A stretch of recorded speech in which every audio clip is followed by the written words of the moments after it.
કચ્છમાં વિશેષ ઓળખ ધરાવતા ખારાઈ ઊંટની સંખ્યામાં ઘટાડો થઈ રહ્યો છે। વર્ષ 2015માં 4000 જેટલા ખારાઈ ઊંટ હવે જેની સંખ્યા ઘટીને 1000 આસપાસ થઈ ગઈ છે। ખારાઈ ઊંટનું સંવર્ધન થાય તે માટે સતત ઊંટ ઉછેરક માલધારી સંગઠન અને સહજીવન સંસ્થા દ્વારા પ્રયાસો કરવામાં આવી રહ્યા છે। કચ્છના ભચાઉના જંગી, અબડાસા અને મુન્દ્રા તાલુકામાં ખારાઈ ઊંટ જોવા મળે છે।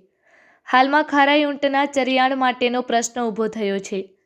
ચેરિયાના જંગલોમાં ઘટાડો થવાના કારણે ખારાઈ ઊંટ નસલ અસ્તિત્વ સામે પડકારો ઊભા થયા છે।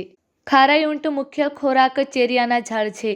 ખારાઈ દરિયામાં તરીને ચેરિયાના ચરિયાણ માટે જાય છે। ઔદ્યોગિક એકમોના કારણે ચેરિયાના જંગલો કપાઈ રહ્યા છે।